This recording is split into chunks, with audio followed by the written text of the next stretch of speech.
ರಾಮಲಲ್ಲಾ ಮೂರ್ತಿ ಪ್ರಾಣ ಪ್ರತಿಷ್ಠಾಪನೆಯ ಕಾರ್ಯಕ್ರಮದ ಸಂಭ್ರಮ ಎಲ್ಲೆಡೆ ಇವತ್ತು ಮನೆ ಮಾಡಿತ್ತು.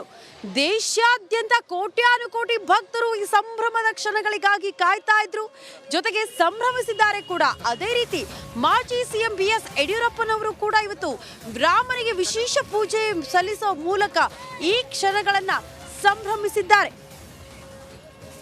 ಮಾರುತಿ ದೇಗುಲದಲ್ಲಿ ಬಸವರಾಜ ಬೊಮ್ಮಾಯಿ ಅವರ ಕುಟುಂಬದವರು ಕೂಡ ವಿಶೇಷ ಪೂಜೆಯನ್ನ ನೆರವೇರಿಸಿದ್ದಾರೆ.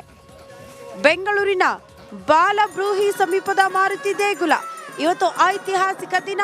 ಕೋಟ್ಯಾಂತರ ಜನರ ಕನಸು ಸಾಕಾರ ಆಗಿರುವಂತಹ ದಿನ. ಅಯೋಧ್ಯೆಯಲ್ಲಿ ರಾಮನ ಪ್ರಾಣ ಪ್ರತಿಷ್ಠಾಪನೆಯಾಗಿದೆ. ಕೋಟಿ ಕೋಟಿ ಭಾರತೀಯರಿಗೆ ಕೃತಜ್ಞತೆ ಸಲ್ಲಿಸುವ ದಿನ ಅಂತ ಮಾಜಿ ಸಿಎಂ ಬಸವರಾಜ ಬೊಮ್ಮಾಯಿ ಅವರು ಕೂಡ ಹೇಳಿಕೆ ಕೊಟ್ಟಿದ್ದಾರೆ. ಬಿಜೆಪಿ ನಾಯಕರು ಸಹಜವಾಗಿ ದೊಡ್ಡ ಮಟ್ಟದ ಸಂಭ್ರಮದಲ್ಲಿದ್ದಾರೆ. ರಾಮ ಮಂದಿರ ಉದ್ಘಾಟನೆಯಾಗಿರೋದು, ರಾಮಲಲ್ಲಾ ಮೂರ್ತಿ ಪ್ರಾಣ ಪ್ರತಿಷ್ಠಾಪನೆಯಾಗಿರೋದು, ಇದೆಲ್ಲವೂ ಕೂಡ ಸಂಭ್ರಮದ ದಿನವೇ, ಐತಿಹಾಸಿಕ ದಿನ ಅಂತ ಬಿಜೆಪಿ ನಾಯಕರು ಇದನ್ನ ವಿಶ್ಲೇಷಣೆ ಮಾಡ್ತಿದ್ದಾರೆ. ಅದೇ ರೀತಿ ಮಾಜಿ ಸಿಎಂ ಬಸವರಾಜ ಬೊಮ್ಮಾಯಿ ಅವರು ಕೂಡ ಹೇಳಿಕೆ ಕೊಟ್ಟಿದ್ದಾರೆ.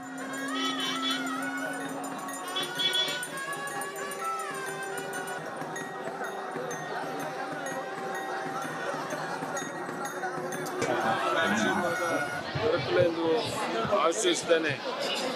ಅಯೋಧ್ಯೆ ಶ್ರೀರಾಮ ಮಂದಿರದ ನಿರ್ಮಾಣ ಕಾರ್ಯದಲ್ಲಿ ಶ್ರಮಿಸಿದ ಎಲ್ಲ ಕರಸೇವಕರಿಗೂ ಸಕಲ ಹಿಂದೂ ಸಮಾಜದ ಪರವಾಗಿ ಅನಂತಾನಂದ ವಂದನೆಗಳು. ಹಿರಿಯರಾದ ದಿವಂತ ಶ್ರೀ ಅಟಲ್ ಬಿಹಾರಿ ವಾಜಪೇಯಿ, ಲಾಲ್ ಕೃಷ್ಣ ಅದ್ವಾನಿ, ಮುರಳಿ ಮನೋಹರ್ ಜೋಶಿ, ಉಮಾಭಾರತಿಯವರಂತಹ ಶ್ರೇಷ್ಠ ನಾಯಕರನ್ನು ನೆನಪಿಸಲು ಬಯಸುತ್ತೇನೆ. ಅಧಿಕಾರ ಹೋದರೂ ಪರವಾಗಿಲ್ಲ, ಇಂದು ಅಯೋಧ್ಯೆಯಲ್ಲಿ ಕರಸೇವೆ ಮಾಡಲು ಅಗತ್ಯವಾದ ಭೂಮಿಯನ್ನು ಸಿದ್ಧಪಡಿಸಿದ ಕಲ್ಯಾಣ ಸಿಂಗ್ ಅವರು ಕೂಡ ಅಭಿನಂದನಾರ್ಹರು. ಹಿಂದೂ ಸಂಘಟನೆಗಳಾದ RSS ಹಾಗೂ ವಿಶ್ವ ಹಿಂದೂ ಪರಿಷತ್ ಪ್ರಮುಖರನ್ನು ಕೂಡ ಈ ಸಂದರ್ಭದಲ್ಲಿ ಅಭಿನಂದಿಸುತ್ತೇನೆ. ಶ್ರೀರಾಮನ ಆಶೀರ್ವಾದ ದೊರಕಲು ಎಂದು ಆಶಿಸುತ್ತೇನೆ. ಅಯೋಧ್ಯೆ ಶ್ರೀರಾಮ ಮಂದಿರದ ನಿರ್ಮಾಣ ಕಾರ್ಯದಲ್ಲಿ ಶ್ರಮಿಸಿದ ಎಲ್ಲ ಕರಸೇವಕರಿಗೂ ಸಕಲ ಹಿಂದೂ ಸಮಾಜದ ಪರವಾಗಿ ಅನಂತಾನಂದ ವಂದನೆಗಳು.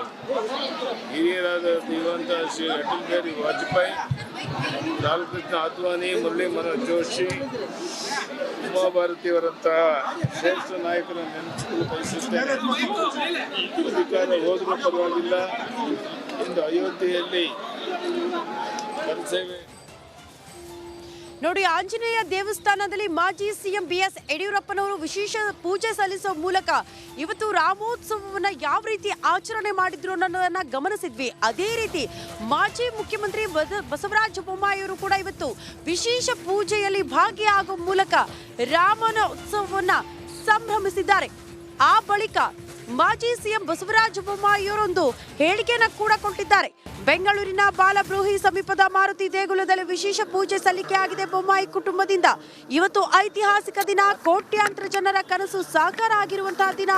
ಅಯೋಧ್ಯೆಯಲ್ಲಿ ರಾಮನ ಪ್ರಾಣ ಪ್ರತಿಷ್ಠಾಪನೆಯಾಗಿದೆ. ಕೋಟಿ ಕೋಟಿ ಭಾರತೀಯರಿಗೆ ಕೃತಜ್ಞತೆ ಸಲ್ಲಿಸುವ ದಿನ. ಮಾಜಿ ಸಿಎಂ ಬಸವರಾಜ ಬೊಮ್ಮಾಯಿ ಹೇಳಿಕೆ ಕೊಟ್ಟಿದ್ದಾರೆ.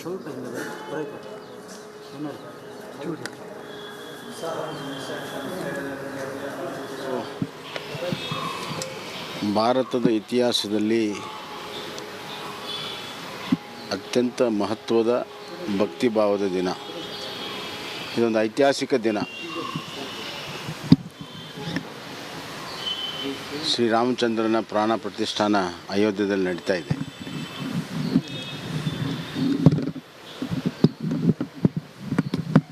ಒಂದು ದೇಶ ಪ್ರಜಾಪ್ರಭುತ್ವದಲ್ಲಿ ಯಾವಾಗಲೂ ಅಂತಿಮ ನಿರ್ಣಯ ಜನರ ನಿರ್ಣಯ ಅನ್ನುವಂಥದ್ದು ನಾವೆಲ್ಲರೂ ಕೂಡ ಒಪ್ಕೊಂಡಿದ್ದೀವಿ. ಎಲ್ಲಕ್ಕಿಂತ ದೊಡ್ಡ ಒಂದು ಸರ್ಕಾರಕ್ಕೆ ಮಾಡಬೇಕಾಗಿರುವುದು ಜನರ ಭಾವನೆಗಳಿಗೆ ಸ್ಪಂದಿಸುವಂಥದ್ದು. ಆ ಕೆಲಸ ಇವತ್ತು ಕಾನೂನಾತ್ಮಕವಾಗಿ ಮತ್ತು ಆಡಳಿತಾತ್ಮಕವಾಗಿ ನರೇಂದ್ರ ಮೋದಿಜಿಯವರು, ನಮ್ಮ ನೆಚ್ಚಿನ ಪ್ರಧಾನಮಂತ್ರಿಗಳು